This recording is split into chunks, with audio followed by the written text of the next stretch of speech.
Hello, everyone, and welcome back to another episode of Vegan Proteins Muscles by Brussels Radio. My name is Ben, And I'm Coach Sawyer. and thank you for listening to another episode. So, today we are going to be starting a little bit of a new series where we are going to be conducting some interviews one-on-one with each of the coaches so that you can get to know a little bit more about each of our personal stories when it comes to our health, our fitness, nutrition, how we got into kind of the realm of veganism, adopting a plant-based diet.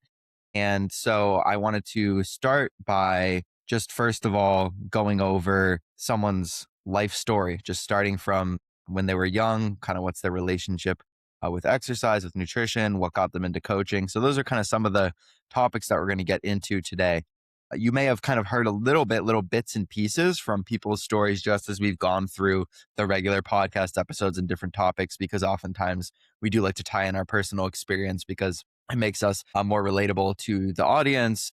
It helps us to relate to our clients better. So we wanted to just share a little bit more intentionally about what that process has looked like for each of us, because it is a process and it continues to be.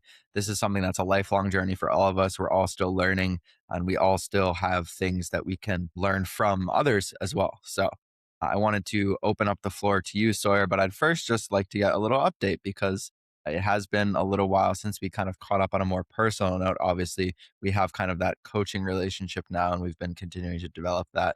But I'd love to hear how you're enjoying living abroad and what that experience has been like now that you've been Mm-hmm. there for about, like a month now, close Mm-hmm. to. Been about a month. Yeah, a little over a month actually now. Yeah, it's been really cool. It's a cloudy day today, so it's unusual. It's been really nice weather most of the time, but I actually kind of appreciate the change. I think it's kind of cool to have variety in there a little bit. So that's cool. And then we also have a friend visiting us who's staying with us for open-ended amount of time. And so that's been cool. He just got in yesterday and looking forward to like showing him around some of the places we've seen and checking out new spots. He's vegan and into fitness as well, so it's going to be a lot of overlap between what we like to do.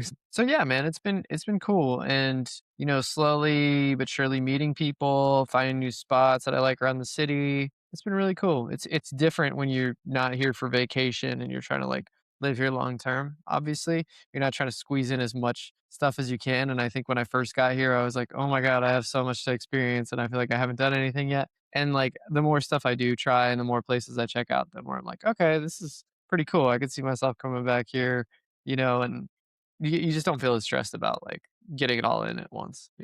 So that's been Out, cool. out of curiosity, what's kind of been the communication like? Are people pretty English speaking friendly? Do you know Spanish? So what's kind of been with that? Is that the main language? I'm assuming that's the main language that's spoken, but I know that there's also kind of like other languages that are spoken in small pockets of Spain. So Yeah, there's Catalan. We haven't really I don't really even know how to identify or like I mean that's been on some menus and stuff, but I haven't really spoken with anybody or tried to learn that. It's mostly been Spanish. And then we have met some expats who speak English. So that's been most of the people we've met has been English speaking, but when I'm out and about and interacting with people in the city, it's mostly Spanish. So getting by on like conversational phrases and, kind of stumbling through conversations, but um, probably getting better, not even realizing it, which is cool. So yeah, it's slow. It's just nothing that it's like you get here and you're just like in the middle of a giant city and you're trying to figure out get your bearings and like yeah, you're gonna start learning stuff by just being here. And so that's kind of what it feels like. It feels like it's kind of settling in and I'm learning things slowly but surely. And I think if we decide to be here long term, I'll probably join like a language school just to be like, let's just fast track this, because I do want to get fluent in Spanish at some point if we're going to be here. yeah, that makes sense. There's a certain amount of immersion that takes place, but also Mhm. there isn't necessarily a solution or something that you can implement that's the same as learning the language kind of formally in addition to that, because you'll pick stuff up from conversation that you might not pick up from kind of a formal education and vice Mhm. versa. So I think it makes sense to marry the two.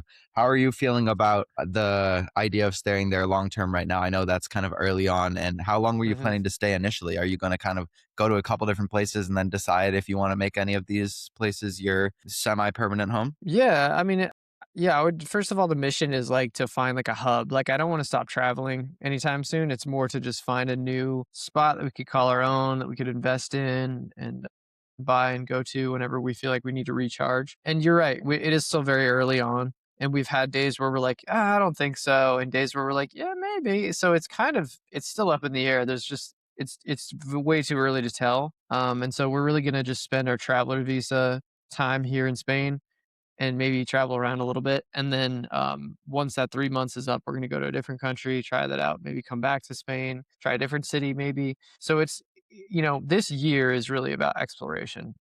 And then at the end of the year, we're hoping to like have picked a place and been like, you know what? And it could be anywhere in the world too, like past experience included. But this year is about Europe. It's a very slow and deliberate process, but we are getting to the point where we're like, all right, we really do want to choose soon. So yeah, hopefully I'll have some exciting updates towards the end of the year about that. But right now it's just about trying to experience a place and like really just all the different aspects of living here in and seeing if this feels like it could be a new like hub.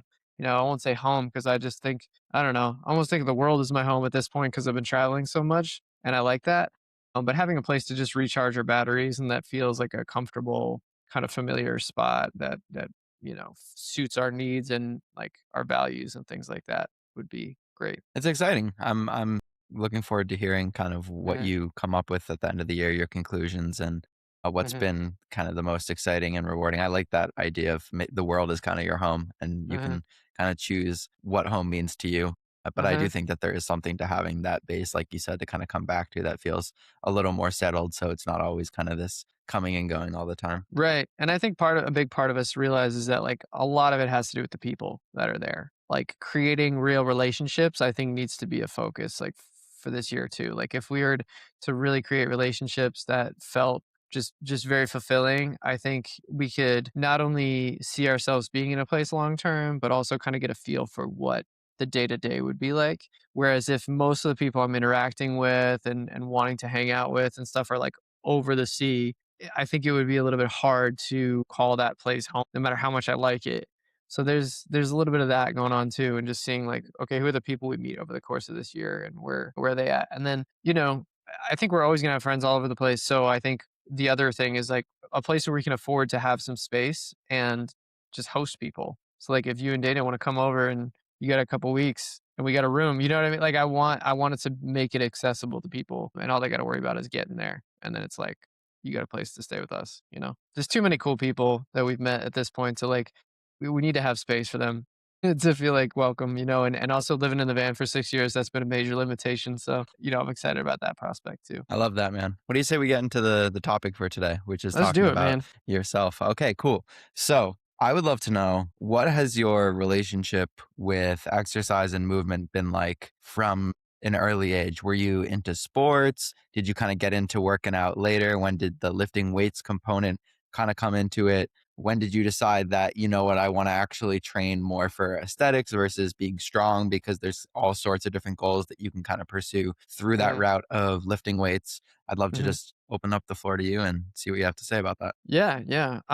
So my dad growing up really enjoyed lifting and was doing, had been doing it for since his 20s or something, was very consistent with it. And then, ended up building like a home gym, pretty cool home gym. And so I was able to, from a very young age, grow up around the equipment and see the benefits of it and how good of a social opportunity it could be and like how just it didn't need to be like a scary thing. I think was the big thing. And so like I pretty much, I started doing that like pretty young. And I think he believed he was one of those believers of like, oh, if you lift too young, then you'll screw up your growth or whatever.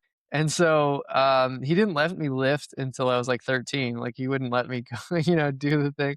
And I was like, I wanted it. So I think that kind of built up some like anticipation for it too. But who knows? I probably would have been into it either way. I just was like, I really like the prospect of like having control over, what you look like and what you feel like. And what kid doesn't want to be strong and healthy? You know what I mean? So I guess just seeing that growing up, it kind of imprinted on me that like that was something I wanted to do. And then I also really like sports. growing up too. Like I was always at recess, I was playing sports, I was playing soccer, I was playing basketball, you know. That's a big way that I socialized and like had fun. So I think, yeah, I was always like kind of athletic and focused on that. But I also had like terrible stage fright. So if it was ever like on a team with people watching, my stomach would be in knots. Like I would just, it was crazy. So when I found lifting and started getting into that and realized like I didn't have to perform or put any on a show for anybody, there wasn't like an event that I had to show up for. It was just like a thing I could win, show for myself. That felt like a really good fit for me and my particular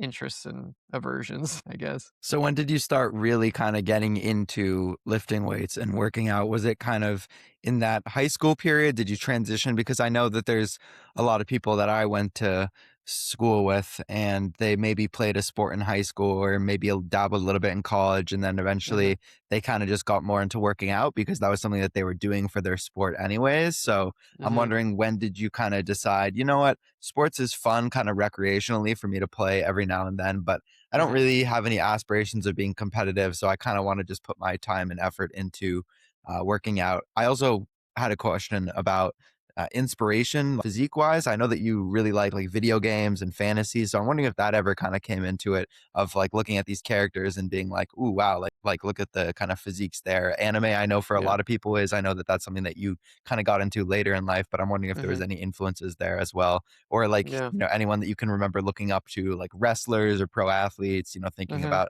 kind of the physiques that they had and finding that inspiring, or was it more kind of just siloed towards like the fitness industry and you were just looking Hmm. at people kind of there? That's a good question, man. I think I can think of specific examples in both camps. And I think like growing up, well, so like answer the sports question first. I think the like whole like feeling a lot of pressure with people watching me type thing really started to, I don't know, wear away at the fun that it was for me to be competitive and like to aim for that. I did play like basketball in middle school, but I was never one of the better ones. I can think of all the times where I messed up in the game, not even because I think I would have done it if I wasn't so nervous. Like I would just like lose the ball or something when it was like I didn't have to, like, you know what I mean? So there was like silly mistakes I would make and I think I beat myself up for that. That still do, I guess, if I can remember it, right? So I think those things kind of discouraged me, dissuaded me from continuing to compete.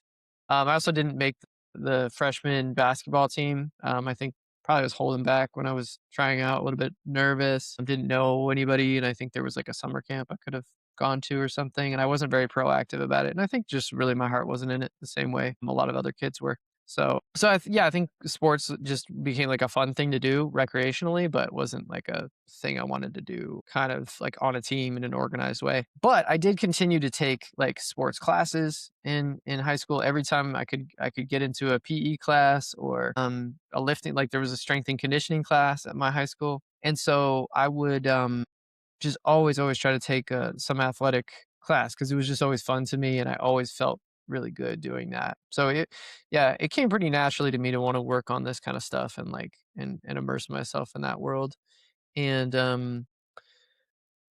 and then what was the second part of your question? It was like, how did the physique aspect kind of get involved? That was what you're asking. So I guess starting around middle school, I remember developing some pretty serious like body image stuff. Like pretty young, but like, you know, when you start fighting yourself, I was always interested in girls, but I think it was just like around that age. I remember specifically being like, I remember there's one instance where my arm was on a desk, right? And I remember the desk like folding my forearm a little bit, and I was like, "Oh my gosh, that looks like fat." Like I was like a skinny little kid, and I was like, you know, imagining myself in like these different, you know, scenarios where people are looking at me, and you know, so you feel like eyes on you in that way. And so I think instead of addressing or even knowing that I needed to address, like, "Hey, you might be having some social anxiety and stuff you need to look at with your body image," it was more like, well, I'm just going to, you know, invest more in this vehicle for change and growth. And so that kind of became the advent of my real, you know, looking into bodybuilding, lifting type thing. And then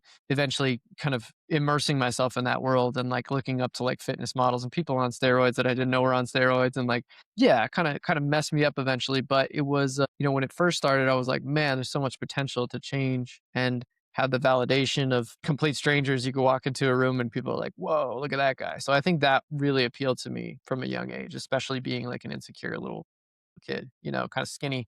I was always kind of skinny, and people would point that out sometimes, and not even necessarily trying to say anything bad about that, but it would be like I was so insecure about it that it like affected me, you know? So I'm always careful commenting on other people's bodies, or try to be. Yeah, absolutely. I can relate to that. I'm wondering, you started lifting more seriously kind of in high school and getting into the Hmm. physique and the aesthetic component.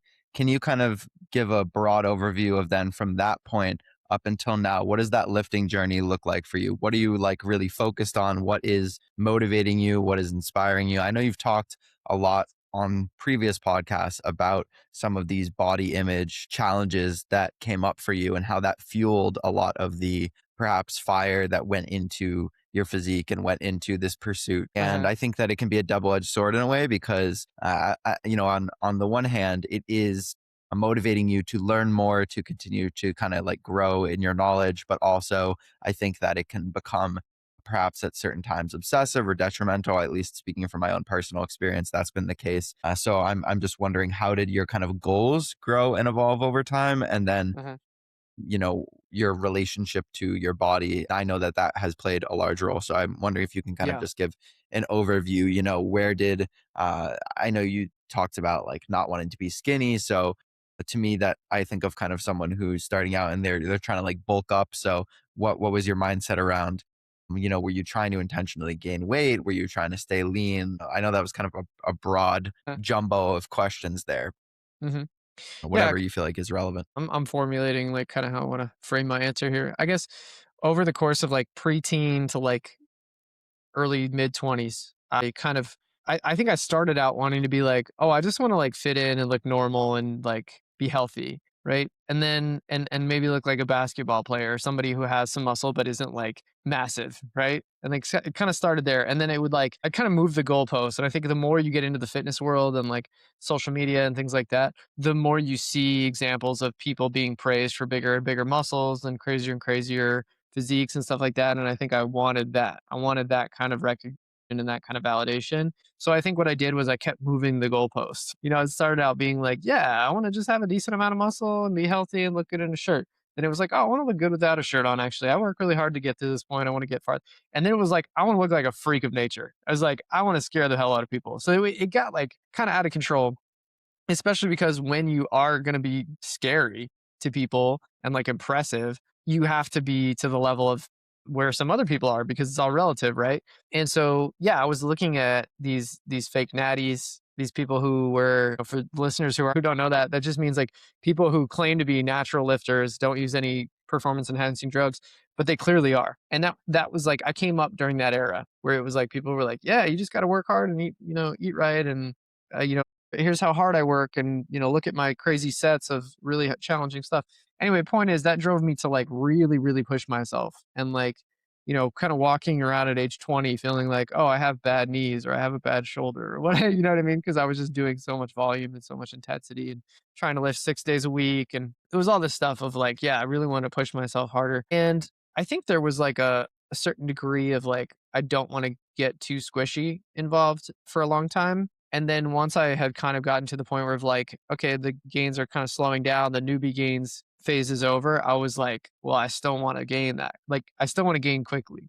And so that's where the like aggressive bulking came in. And that was like, mid 20s and something like that, early mid 20s. I do think that started to be the time where I like took a step back though. I think going for that was kind of good because it was like, okay, you're not necessarily going to look better, just bigger at any cost, by the way. And also, you might not feel the best. And yeah, I think there's just certain trade-offs that you start to realize, like, okay, going for the most, and then you get kind of tired of being all beat up all the time. So I think, yeah, the natural consequences of thinking like that, kind of taught me that balance is a good thing and patience is a good thing. And then you just have to accept the fact that you're not going to look like a steroid user if you're not using steroids. And like, so I learned, I had to learn more basically, and it calmed me down.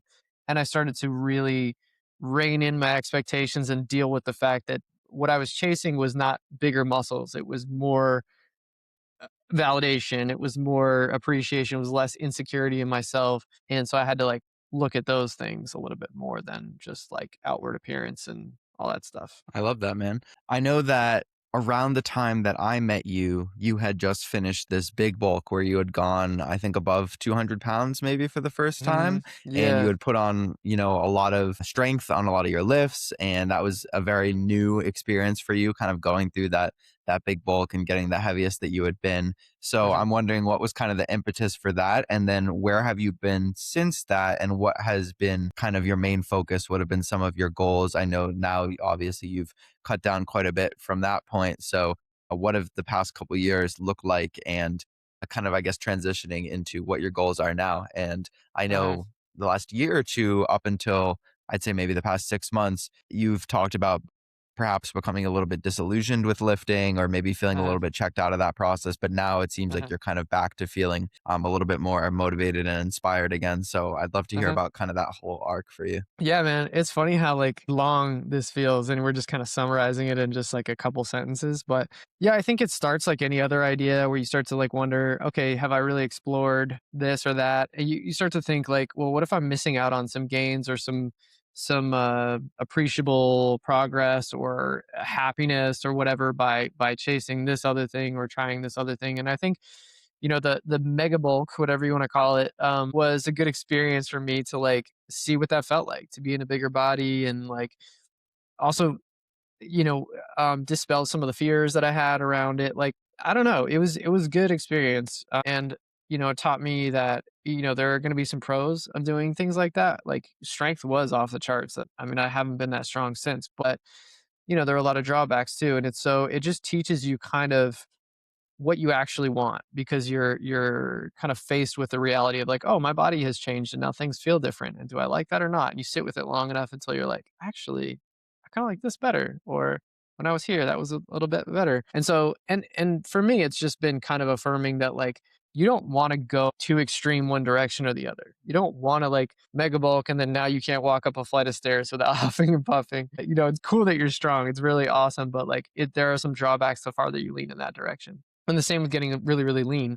Feeling really lean and light on your feet and stuff like that is cool, but you don't feel like progress comes as easily and you don't even look like you lift in a shirt or something like that. So experiencing both of those extremes taught me a lot about what I like and why I do it and what to shoot for going forward. And so yeah, having that experience, I think, and all those experiences in between taught me, I guess to be more in touch with myself and not chase things that feel like or that other people are just prescribing that worked for them. Some people are like, "Yeah, I'm so strong, cool." I'm like, "Yeah, that's awesome, good for you." I'm not gonna bash you for like wanting to, up your squat max and that's your biggest thing, right? But it's like for me, I realized like through that experience that it's not worth the trade off in some ways to get all the way in that direction. But I could do it. Like it was also affirming like I can do what I want with my body. And just because I choose not to does not mean I'm incapable of it. And so it kind of taught me like, yeah, you could do a lot of different things with your body, but like what you're doing right now, the pace you're going at is because you chose it. And yeah, you could even jump on steroids if you wanted to and look a lot like those other people because you know what you're doing now. But like you're not willing to make those trade-offs either. So it was a really good, like healthy thing for me to experience some of those drawbacks, do some things that I felt like were in hindsight wouldn't do again, but I don't think I would have learned as much about myself if I didn't. That makes a lot of sense. I think there is something to challenging the way that we've always done things or going to places that we don't necessarily want to go. I think about perhaps the client who comes to us who's been under eating for long periods of time and they're scared of, increasing their caloric intake because they don't want to put on any body fat, but that's actually the Mhm, thing that they need to do mhm, to either get the physique that they want or just to learn some things about themselves that they wouldn't learn otherwise. So I mhm, think that there's a lot there. Now, coming from that bulk, then how did you decide that, you know what, I want to get to this body composition or I mhm, wanted to work towards this goal? And what led to you kind of, I guess we did a podcast about a while back falling out of love with fitness a little bit and kind of how to mhm, navigate that. And now mhm, I think you're kind of into a new era where you've kind of gotten over that hump a little bit and you're feeling mhm, excited again. And I just want to say, I think that's very natural as well to have periods of time where maybe your goals change or mhm, your level of motivation, inspiration, whatever you want to call it, excitement towards lifting weights, whatever your goals are with your fitness, they're going to wax and wane a bit, and that's okay. Mhm. So I'd Mhm. love to kind of hear you talk through your process with that. Yeah, great questions, man. I love how much you're so good at these interviews, dude. You really do guide the conversations and keep them very focused. Whereas I feel like I can go down so many rabbit holes if I'm not kept in check. So yeah, the first part of the question, which is like, how did I decide I wanted to find something different or aim for a different physique goal, was just looking back at different phases that I was in, different body compositions that I had achieved, and like keep realizing like, oh, I really liked this look. I really liked that. And understanding that, coming to understand that that was the biggest thing for me, was not just how I felt, but like how I looked was a big motivator for me. Like that's part of what makes this fun, is like crafting the look, making the sculpture how I want. And I think a lot of people, without going too far down a rabbit hole, I think a lot of people think that's vain and don't allow themselves to think that way. But I think when you just accept the fact that like something motivates you, as long as you're not hurting anybody by doing it, then I think you're gonna just be able to live more in alignment with what you want and how you want to do it. But so yeah, to fully flesh out that answer, I realized, I want to be leaner than this, but also full, like, and see the product of my years of lifting and getting stronger. So I want to find that balance between like fullness and leanness that I really liked, and I was kind of felt like I was approaching in certain phases of my journey. And also, to be fair, I think part of the reason I did do the mega bulk was because I had leaned too far previously. I decided to do my first real cut in 2018, and I felt awesome. I was like, wow, I look amazing. And I was like really excited about it. And that was, eventually what I ended up looking back on and being like, yeah, I want to recapture that. But in that cut, I didn't really know exactly what I was doing. So I kind of took it too far. And I ended up like too small, too hungry, too tired, lost some muscle. And so I was like, oh no, we can't do this. Like if it's choice between getting too small or too big, I'm going way too big. So I went way too big. And then I learned about, okay, how do you balance these things? How do you kind of figure that out? But even still, once I figured it out, I lived in some ambivalence for a while. I think, I mean, a lot of it was situational with like what's going on in the world and like the heaviness of some of that. But also there was a lot of fear underneath like losing size. I think growing up a skinny kid and having achieved a certain amount of strength and kind of bulk, that I was like, wow, that's really cool that I got my arms that big or my bench press was that high or whatever. And then deciding, oh, but I want to be a bit smaller, I want to be a bit leaner, and realizing, oh, that's going to mean your measurements are going down. That might mean some of your lifts decrease. Leverages are not going to be as advantageous and that kind of stuff. So that was a tricky hurdle for me to get over too. Is like feeling like I was giving up ground on the getting big side of things to ultimately get to where I wanted to be physique wise. So there was a little bit of inner turmoil with that. And that's why I brought you on, because I was like, dude, I know this guy knows me. He knows my weaknesses and my strengths, and he'll be able to just kind of keep me honest and on it, with what I really want. And sure enough, you did. And this is, I'm at a point now where I feel like, and as soon as we started working together, I felt like, okay, I'm going to really do this. I'm going to give this a, real shot. And I was communicative when I felt scared. Like I know you were like laughing at me when I was like, dude, my arm measurement went down again and whatever. I know I'm being ridiculous. Like it's an emotional thing that I'm like, I just got to be real. This is how I'm feeling. Anyway, at any point, what was cool about that journey was that now I'm on the other side of that emotional challenge and realizing like, okay, I got that same thing that I wanted, that look that I wanted. And now I can kind of play with it from here because I'm in a good place. It just feels like a really exciting place to be in my fitness journey, where I put in some work. I was scared and I got through that scary part of the journey, and that allowed me to see more opportunities and feel more in control after have gone through all the different things I've been through. And that doesn't mean I'm completely free of fear. Like we were just talking about this morning, how I'm like, man, I am a little bit hungry, but I don't necessarily want to go up in calories, because if I lose conditioning, I'm going to be sad about it. So there's a little bit of trepidation there, but it's nowhere near the level that it was before. I don't feel as out of control or as much of a slave to my emotions as I did before, especially with your help. So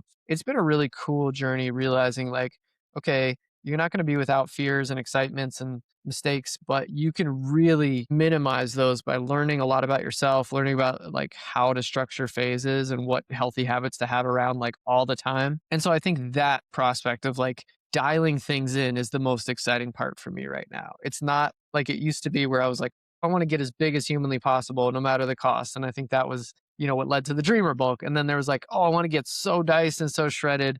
You just kind of calm yourself down. You learn more about like where are the healthy limits of those two things. And you naturally kind of narrow the scope a little bit just because you learn more about yourself and what's a good range for you. And so I'm excited about that prospect of feeling like I am in the right zone and I can play with the variables from here, but I'm not going to those extremes anymore. I don't need to explore that territory anymore. I've been there, done that, and I want to just feel and look my best and continue to make little improvements, even if I have to be more patient than I ever have been. So that's been And I been know we've cool. had, yeah, I know we've had that conversation about like, there's a certain level of familiarity that you start to have with like the excitement of transitioning, like, oh, I'm in a cut now or I'm in a build Hmm. now. And that means I'm changing these things. And that kind of novelty keeps it exciting. But I, something that I've kind of encouraged you, I think, is just to keep, like you said, that bandwidth between these different phases pretty similar and Hmm. understand there's not going to be these huge swings or fluctuations, which That's can been kind of huge, feel dude. almost, yeah, I mean, on a certain extent, it almost is like a little, oh man, like this is a little bit boring because like things are always the Hmm. sort of the same. But I think that there's also the stability that comes with that, where you're not feeling like this Hmm. emotional volatility as much with being tied to your physique and how it looks, because it's kind of staying, you're improving it slowly over time, but you're staying within this range where it's not,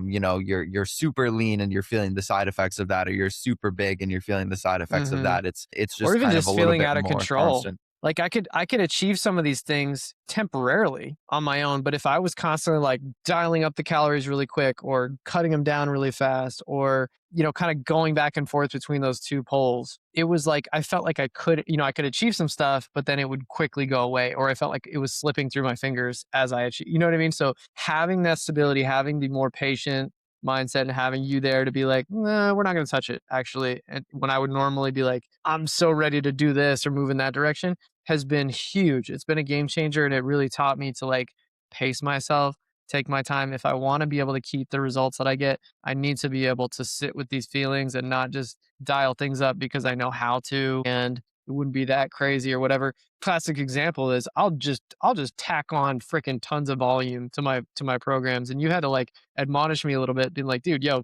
pump the brakes there because I'm always like, I can train harder, I can do more. And then, you end up in a situation where you're like, I'm so beat up. So it's just been very good for my process to have you just being there slowing down things when I'd really like to go faster. Because again, I want to hold on to the things that I've accomplished. I want to be able to maintain and feel it more in control. Even though I know the tools, it still doesn't mean you have the emotional wherewithal to like use them in appropriate doses. You could still dial things way up way too much. And that's kind of been my problem historically. And I think just because you don't go to those extreme doesn't mean that there isn't stuff to keep you kind of occupied or focused. Like we've really made, I think, movement outside of training more of a priority with steps and doing the cardio, and that's been something that has been a learning curve. But now you're kind of feels like you're hitting your stride with that, and Hmm. that's kind of becoming a little bit more maintenance. It doesn't mean it's easy all the time to get it in. Like there's going to be times where you don't want to go out and get your steps in, or times where you don't feel like doing your cardio. But the more that you kind of do it, and the more that you get into the habit and rhythm with it, you see the benefits. Like I know that you said that you went on this hike and you were like, wow, my cardio is like so much better than Hmm. I was expecting. And that was like a big payoff for you. So I think that Yeah. there's something to be said about continuing to identify those areas that it doesn't mean that you have to do anything drastic, but there's other things that you can focus on too that don't involve these like huge changes. Yeah. Well, one thing that's been really cool is like the more I track those things, the more I see that it's improving. I think, I used to just tell myself, like, oh, I'm just not good at cardio. Like, I just get out of breath so fast and I hate it and whatever. And like, if you never do it and you never measure it, it's very easy to just pretend like that's always going to be the case. You're always going to hate it. But like, you kind of gamify it when you start tracking it. Just like with lifting, like, lifting has always been easy because I was like, oh, I want to get big. Right. So it's like, just got to get used to that. But I think there were other things. It was harder for me to get into cardio and to get into steps because I didn't see the value in doing that. But yeah, now with the maintenance of my body composition more easily and the improvements to my cardiovascular fitness, it's been easy to see like how those things have been benefited. And that makes me excited about that prospect too. So there's just like, it's become more holistic instead of just me being the guy who eats a lot, trains a lot. It's now somebody who's trying to take care of their health and is trying to get kind of be well rounded in all these areas and be able to maintain anything that he does accomplish. And that's, thanks to my boy right here. So I gotta I really do appreciate the fact that you've been able to kind of pick up. I mean, we've been friends for a long time, but you were able to pick up like what you needed to focus on with me and just speak right to that and not let me talk you in circles with my anxiety about my arm size and stuff like that. So that's been great. Well, that's why you get someone in your corner, right, to help you kind of stay level-headed through those Hmm. moments. And so now main goals for you kind of continuing to more or less maintain a smaller range of your body composition changes, continue to build muscle kind of slowly Uh-huh. over time, bring up certain muscle groups that are important Uh-huh. to you, like your arms, your kind of upper back and traps. Is Uh-huh. that pretty accurate in terms of what Yeah. your goals are right now? Yeah, and shoulders. Yeah, I think it's been cool to like see the programming changes that you made. I think that was pretty huge for me because it was like, yeah, I've historically been kind of a volume junkie, and so having you just being like, no, we're gonna take every other day off was like a big what moment, and then it's been so good for my recovery that I'm like, yeah, I'm pretty sold on this honestly, and that's been cool, and it's given me more room to do stuff that I also needed to do, which is like cardio and steps and like having more freedom in my lifestyle, and it's just been a good change overall to be like a little bit more measured with this stuff instead of just like dumping a whole bunch of volume into stuff. So, Awesome, man. yeah. Okay. I think that's a pretty succinct, well, we'll call it succinct. I think it encapsulated everything that we needed to talk about with training because Okay. it's a long journey, it's a long history. We're talking about, Mhm. 10, 15, 20 years here, so there's a lot to touch on and obviously we can't get to everything, but Mhm. I do think it's a good time to transition into talking about your path towards adopting a vegan lifestyle. And Mhm. so I'd love to know kind of early memories you have of maybe inklings or clues that this was maybe going to be a path that you one day headed down, and ultimately what led you to make that decision. And, what are kind of some of the positives that you've seen a result of that? Would have been some of the challenges, anything you want to touch on relating to that? Mhm. I know it's like a wide lens here, but whatever you feel is Yeah. relevant. Yeah, yeah. I mean, I think like most people, we all feel like we love and care for animals and like that was something I didn't feel like I was, contradicting by eating them at all. But and in fact, I think I had more of a resistance to doing like anything. Like I remember just like knowing vegetarians or something and thinking, why? That's so weird. I think it was kind of a feeling like I needed to eat this way to build muscle and be healthy and all that stuff. And then just the fact that I didn't really know anybody who was vegan that kept me from it. It kind of just remained kind of hidden from me until I was like early 20s and I discovered that lifestyle and started thinking about it more. I think I really thought about it more because I was going through a tough time. Well, Mia and I kind of temporarily had broken up. And so I was doing a lot of self reflecting. And so I think those social media posts kind of found me at the right moment of like openness and humility. I think if I had been like bigger than ever and super confident in so many ways, I might have just like seen those posts and been like, bah, whatever, stupid vegans, whatever. And so that was good. And then I also encountered like vegan bodybuilders. So I have to like hats off to those guys for being brave enough to like be like, ah, you know what? I'm gonna try this out because I think, the first person who's like the vegan bodybuilder, whatever, early adopters, like those people have to be pretty curious and pretty brave and have some pretty powerful experiences. As you know, like the vegan or the fitness space is a very like monkey see, monkey do kind of kind of space. Like if you have somebody that you like idolize for their physique or their routine or whatever, it's like,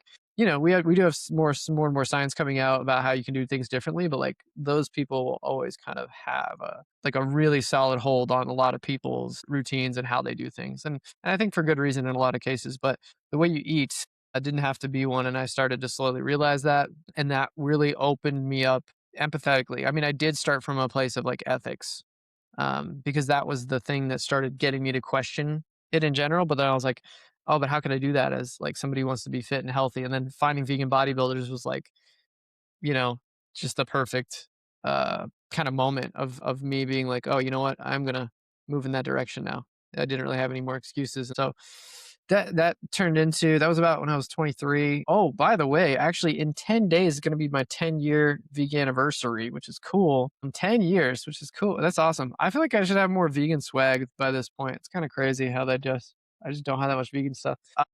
But anyway, so yeah, that was 10 years ago now and started phasing out animal products, was expecting maybe more issues with it. And I was like, why do I feel more or less the same? This is weird. Why did everybody tell me for so long that I was going to lose color in my skin and lose muscle and all this stuff was going to happen. So yeah, it just, you start to unravel things and start to realize and learn more about nutrition and like all these different things. And so that when people try to tell you who you are or tell you what you're going to experience, and the longer you've been actually vegan and learned about these things, the more you realize like people are just kind of operating on their fears and assumptions most of the time. And so I think that led to a lot of other realizations in life too, now that I think about it, just how people act so confident and so knowledgeable, but usually it's the people who seem the most confident and the most knowledgeable that are the least educated, least informed about anything. Anybody who's confident is not informed, but it's just like if they're confident in the absence of knowledge and humility in certain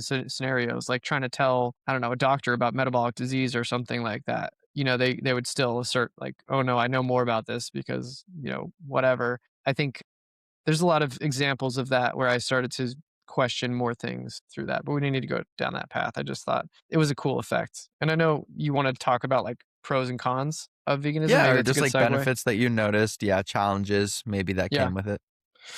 Yeah, sure. So one of the cool benefits, and this is something I realized kind of early on, because when I was and my brothers hadn't gone yet. Now they are, but they're 5 years younger than me. And we kind of had terrible eating habits in terms of like being young dudes who want to build muscle and don't really have any fears around like chronic disease or anything yet. So we would have like, big plates of nachos and all kinds of stuff like that. We didn't have any fear of like eating really just calorie dense, like fatty foods and animal products and stuff. And I remember early on in my vegan journey, and it was kind of like, I don't know, maybe it was a year in or something like that. My parents had been like, hey, if you get this blood test, we can get a reduction on our insurance payment or something. And I was like, okay, sure. So I did that, and my LDL was like pretty low. It was awesome. It was really cool. And like, we weren't expecting that because my dad has high cholesterol and has had it for a long time, and he wasn't vegan yet either. And then, and my little brothers, the really surprising thing that my younger brothers, 5 years younger, had higher, like significantly higher cholesterol, like in the low 100, like 120, 130 LDL. And, this is at age like 19, they were, or something like that, 18. And mine was at like, I want to say like 60s, 70s, maybe. So it was like a stark difference. Like that was a pretty huge thing. And like my every time I've gotten my blood checked since, like my LDL stayed low, which has been huge, really exciting actually. So it feels like I avoided like what I might have just written off as genetics, and being a natural thing and having this kind of artery disease like plaque building up over years and just not having to deal with that the same way that previous generations did. So that's really exciting part of benefits. On the like emotional side of things, I guess I feel more connected to all sentient life, and just life in general on this planet than ever. I thought that I loved animals before, and now I really it was such a like metamorphosis of like, it started out as like kind of sympathy. It was just kind of like, oh man, they're so cute, and they shouldn't, like, I shouldn't hurt them if I don't have to, right? And then it got to a point where it was like, oh my god, we're just all animals. It really allowed me to see more clearly that I am no different or better. I shouldn't say different. Obviously, I'm different, but I'm no better or more deserving of life and freedom and the things that make me happy as any other animal. That really rocked my world, and it makes me very unrelatable to a lot of people in human society now, and that could be described as one of the cons or the downsides. But I also think it connects me to people that really get that in a way that I don't know how to explain. Like when you really, really agree with somebody on a values and like principles level, but it's also very niche, like it's just not that common to see that in people, you get so excited. Like you get so excited when you know people are vegan for the same reasons and really feel the same way about the world and the animals that you do. It's like being on cloud nine when you meet somebody like that, and you just instantly have a closer relationship because you know that that person is just like feels a little bit like different than everybody else like you do, but you at least have that person now. And so that's pretty huge. So I don't see that as a total con to seeing like, other people and feeling like a little bit different than them, and maybe having to navigate conversations a little differently because, I don't want to insult anybody because they have a different lifestyle and they haven't had the same experiences that I have yet. Hopefully they will one day for the sake of the animals, but like, it's really cool when you do meet somebody who's been on that kind of arc and they've landed in the same place as you, you know? Um, yeah, hopefully that's everything. Yeah, I guess just the world feels a little bit heavier in general once like I said, I started unraveling other things after veganism, and so you start thinking like, wow, there's a lot of things that exist, a lot of systems in place that really do thrive on oppression, and it really starts to make you question like the things you once thought were wholesome and good, and so you have an inner battle, but I guess that's just part of growing up too, and learning things is just realizing like, okay, not everything is kind of how you imagined it when you originally learned about it, and there's a lot of work to be done to make the world a more equitable and empathetic place. So I guess that's part of growing up too. And then I guess just eating out can be annoying. I guess to end it on an easy one, like you know, eating out with people can be kind of weird and annoying, but I don't really. That's not a big deal. Yeah, I think the most difficult part for most people is just the social stigma that comes with it and having to navigate relationships with people and having those hard Uh-huh. conversations because it feels Uh-huh. like you're at conflict over kind of some of these core values, even if that person they're a kind person, they're empathetic, they're intelligent, there's a lot of conditioning that goes into the way that society is structured and the way that people live their lives, and that can be really Uh-huh. hard to deal with. So I think you really, really well, or I should say you really encapsulated well that kind of feeling of meeting these other people who kind of share that same worldview as you. And Uh-huh. I think there is kind of this heaviness that comes with it, like you said, of you kind of start questioning all these ways that you've lived your life. And I know that I certainly feel pressure on myself at certain times to do better, to continue to examine the choices that I make and see if there's ways that I can make the more ethical decision, and weighing all these different factors. It can be a lot. And I think that, as vegans, we tend to feel more deeply these emotions and really want to do better. And so there can be a lot more, I think, also at times self judgment and feeling like you're not doing enough, and those can be kind of difficult emotions. But I think it's all worth it because at the end of the day, the goal is just to make this world that we inhabit a better place for everyone Uh-huh. to live. And so I think that coming back to that message and just trying to look at it through a lens of positivity, I think ultimately helps me to feel more grounded and to feel like I can make a difference and it's not just futile in what Yeah, I'm doing. man, I always go back to saying like I don't know what I would do without other vegans. Like if I didn't know anybody else who was on this arc with me or this mission with me, I would feel not just alone, but like also very hopeless.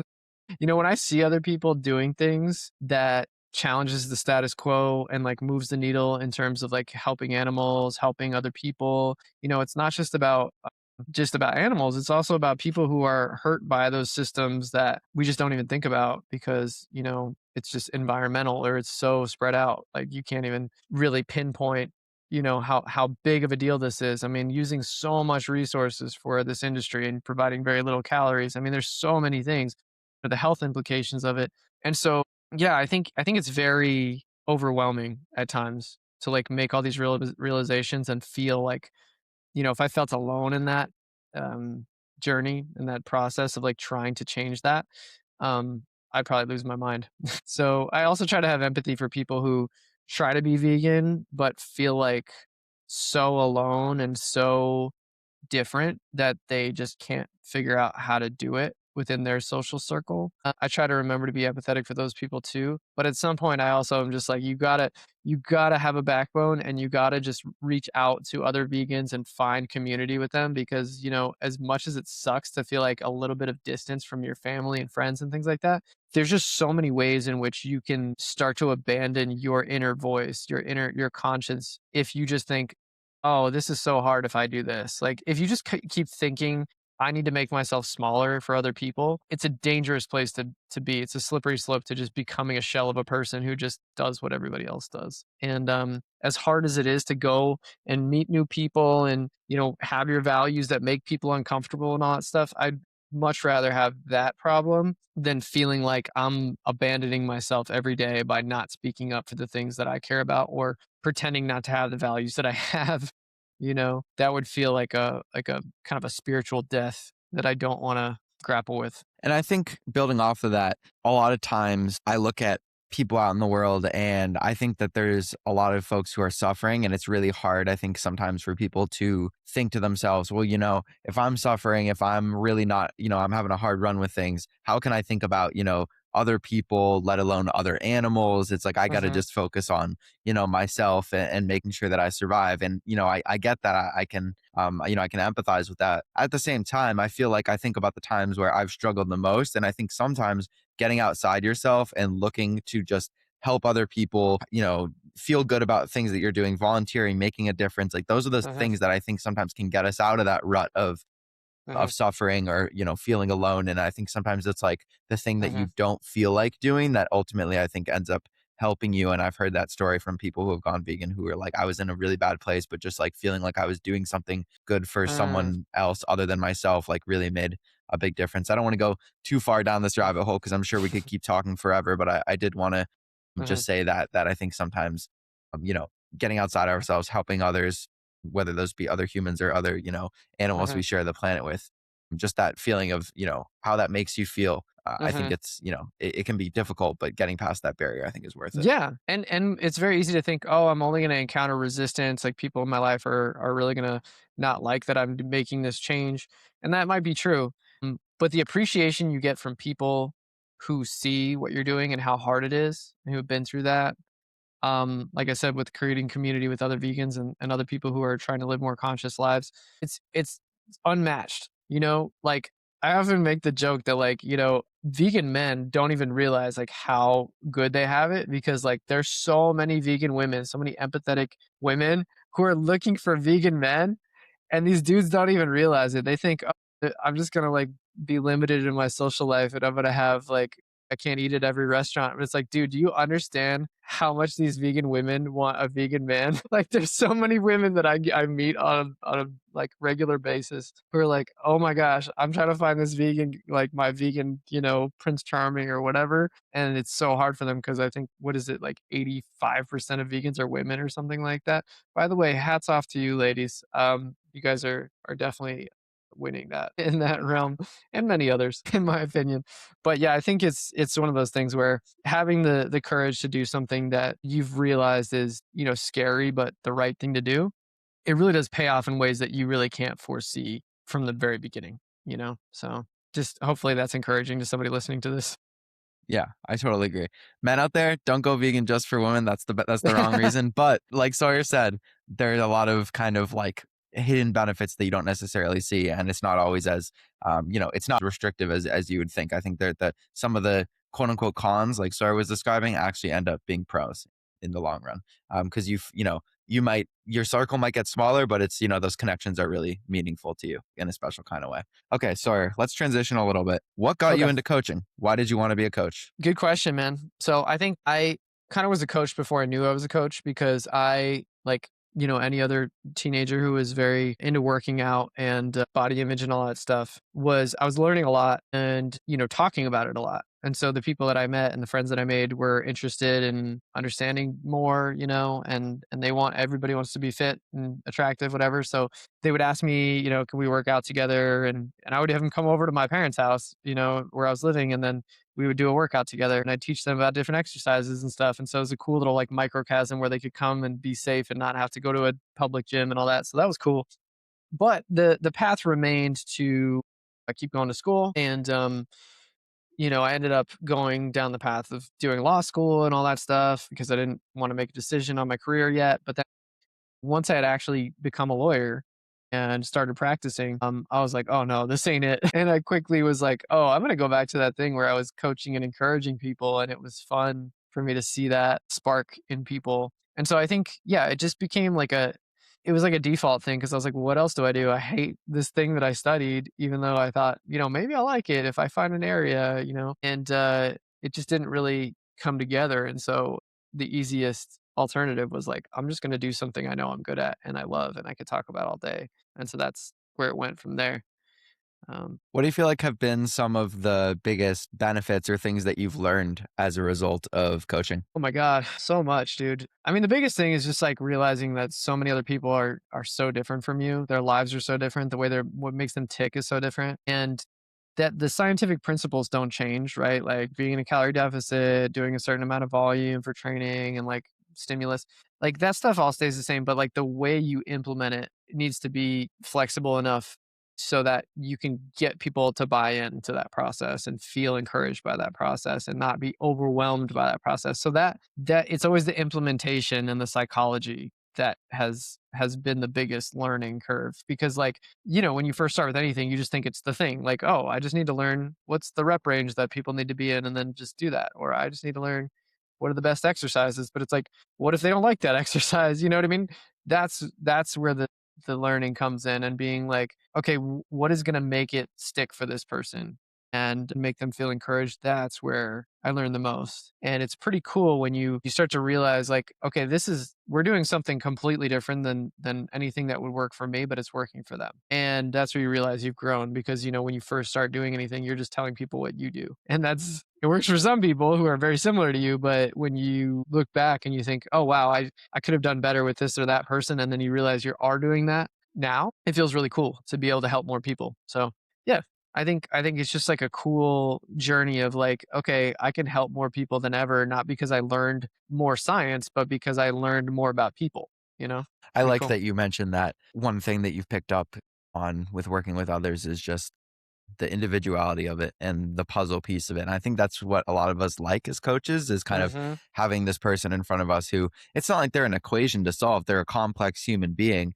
And it's not that it's a game, but it is kind of, it keeps you on your toes. It keeps you sharp. I think your skills as Mhm. your people skills, but also your skills in this profession, Mhm. kind of your more like domain specific skills around programming, around Mhm. psychology, what's going to work for different people. So that's kind of a little bit about what, working with people has taught you about others. I'm wondering, can Mhm. you think of anything that you've kind of learned about yourself through the process of coaching other people? Yeah, man. I think that just to remain curious is so important. Like if you think you have it all figured out, that's when you stop growing. Like that's when you stop becoming a better person and someone who's more useful to other people. So like, if I thought, just telling people the information was the most important part, or that I thought that, I have the answers and they don't all the time because this is my domain and not, you know what I mean? I think that would be really problematic because then I would just end up kind of preaching to them about what they need to do instead of really asking, well, what do you think you need to do and like what has been successful for you in the past and why do you think that is? And then we kind of create an amalgamation of the two things of like, okay, so what you're doing before, you stuck to it, and that's great because we can learn about what makes you come back to it. But what principles were we not adhering to that weren't, helping you build? So I think that's something that I learned is just like remaining curious is really important because if I don't and I just kind of tell people stuff repeatedly, I'm going to feel bad because I'm not helping them and they're going to feel bad because they're not making progress and they feel like it's their fault. So it's like it just doesn't work if both parties are not open and honest and curious about what could be. And I think that, has implications as to like just relationships in general and realizing like me dictating stuff to people, telling people how to love me, telling people how to deal with me, while it can be of some value, I don't think we any of us even completely understand ourselves. And so to act like, yeah, I need this or I need that or they didn't do that, right? Is to kind of assume that you know everything already, and that kind of stifles growth and excitement. And I think that's what makes things exciting. Like, for instance, with fitness, I don't think I would have as much fun if I just had a goal of like, oh, I just want to maintain everything I got right now.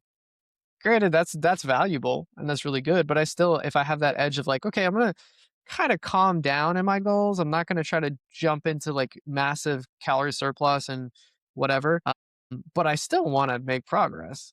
Like that's what makes it exciting because there's growth potential there. And I think the same thing about relationships. I think the same thing about I don't know, explore traveling. Like there's a growth aspect to it. Because if it wasn't, you would just feel like, okay, I'm just doing the same formula but in a different place or with a different person or whatever. And I'm just trying to kind of not lose instead of actually win. So that's not as fun. Love that. Yeah. Sawyer, who are some of your favorite kinds of clients to work with? Great question. I think the people who are the most emotionally invested and honest, like the people who get the most excited about a PR or about a new thing that they're able to do, I get so excited with them. I think it's so fun to see people, lift more than they thought they could, learn something that had been bothering them, and that growth, the same thing, the growth when they recognize it and they appreciate it, and I recognize it, and I'm like, wow, I helped you do that. That feels really good, and they feel really good.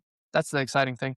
And so I think as long as somebody is honest with themselves about what they want and they come to the relationship like curious and as open as they can be, that will naturally happen if we hit some landmarks. We do some things that they haven't been able to do on their own before, and they're expressive about it. I think the more honest somebody is, the easier it is to be excited with them. Because if they're kind of downplaying it or they don't want to acknowledge that they've achieved something, I'll kind of get mixed signals. I'll be like, wait, are you happy about this? Like, is this a good thing, or you kind of just like expected this from yourself? So I think, yeah, when people are like both really emotionally invested and they can't really hide it, and they're excited about things, and I'll be honest, I even like when they're honest about their not so comfortable emotions, because it makes me feel like I can be there for them in darker moments and like really dig into what is it that they're chasing, and that's the problem. So I think just, yeah, more emotionally honest people and curious people are the most fun to work with, because I can really feel how they feel. It's easier to empathize and feel like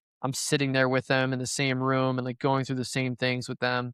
I just feel more emotionally invested, and that's cool. Yeah, but I get why people would be muted. They're afraid to scare people off, and maybe showing their emotions has been punished in the past, is the truth with a lot of guys. So I would never assume that somebody doesn't feel good or feel emotions, but when it's more obvious, it's more fun to me. So I try to encourage bringing that out by being somebody that they feel like they can trust with heavy things and exciting things, and I'm going to celebrate with them. I'm going to cry with them. I'm going to, you know what I mean? Like, that is connection, and that is fun for me.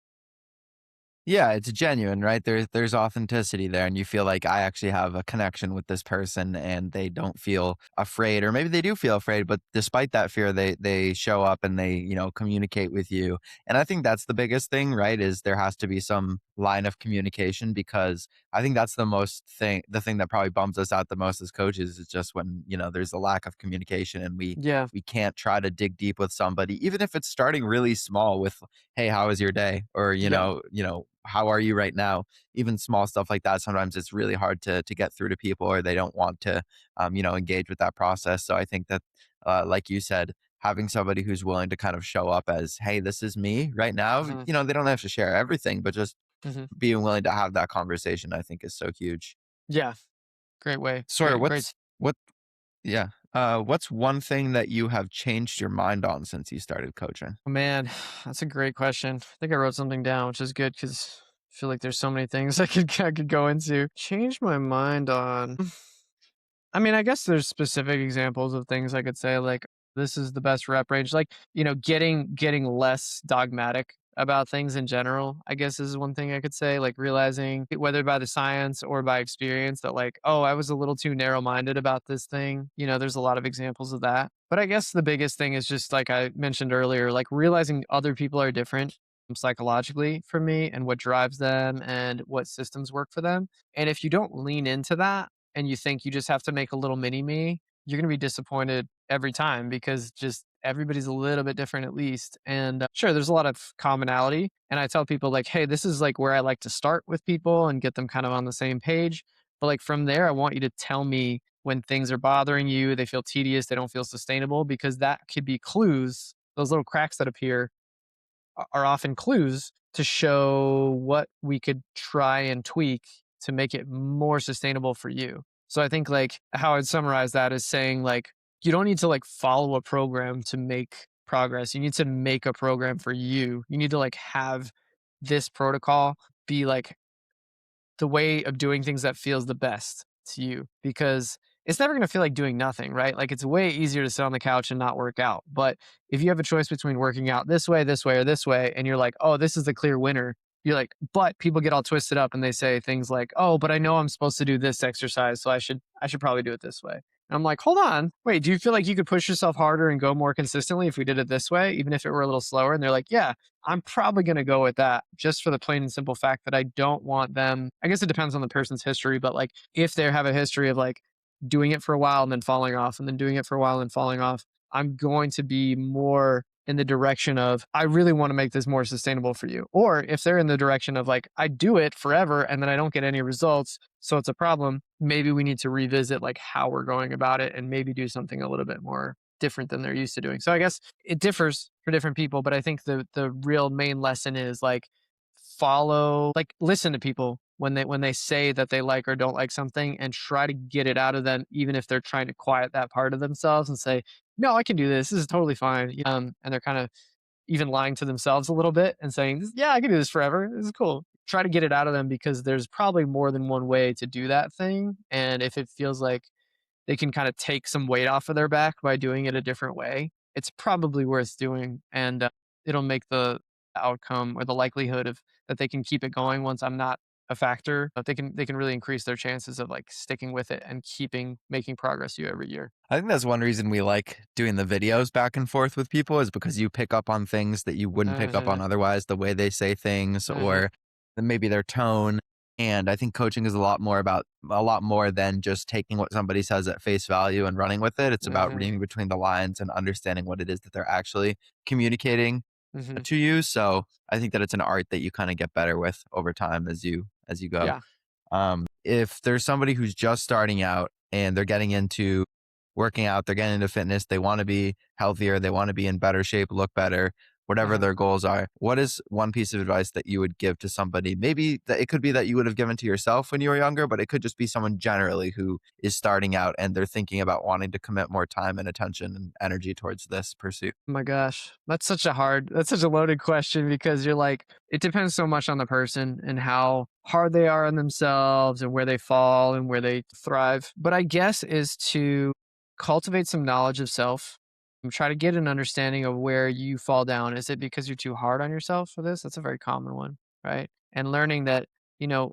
being too hard on yourself is not the solution to falling off. In fact, it's usually the cause. When you start adding the rocks to your backpack and then all of a sudden you can't hold it anymore, the solution is not to add more rocks and just be tougher about it. It's to it's to realize, oh, you know what? I might be adding some of these unnecessarily. Maybe I should take some weight off and just keep going, with some lighter stuff. And I think a lot of people do that because they think they have to be perfect from the outset. Yeah, that's just one example. Like really try to understand yourself and where things start to go wrong, how you might differ from other people and understand that like everybody has their own way of doing things. So if you haven't found yours yet, you haven't found the rhythm that works for you, the system that really clicks for you, it doesn't mean you're unreachable. It just means you haven't found your way yet. And I think the more examples of people in your life who are similar to you in certain ways, you'll probably learn some stuff from them that it would be maybe years down the line that you figured out about yourself. So I think if you can just expose yourself to more and more people, ways of doing things,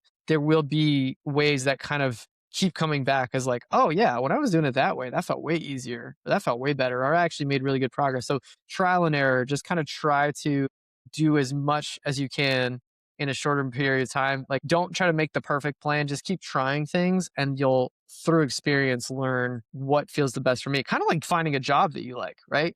I think we all have a history of jobs we probably weren't in love with and we thought maybe it would work for us, but you can't actually know until you do it. Same kind of deal here. If you think an idea is going to work for you, try it out and learn, do it long enough before you learn, like, does this feel like something I could do indefinitely? Or is this like a big no-go for me? I think that will help more than watching 1,000 YouTube videos about how somebody likes to do things, the best way to do something. Yeah, I guess that's what I'll tell people.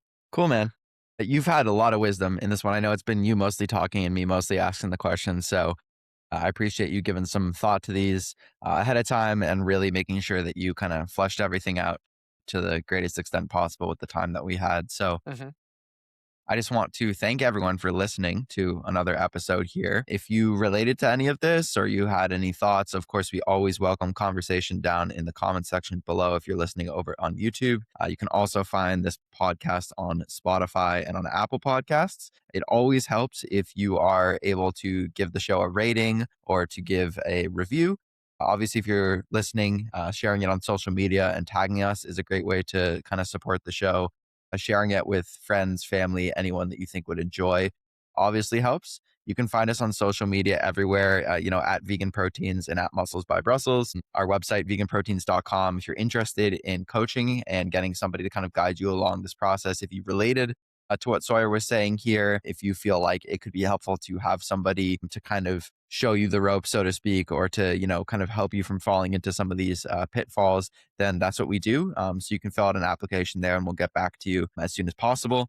You can find myself at Ben A. Mitchell and Sawyer at Soy Boy Fitness Coaching.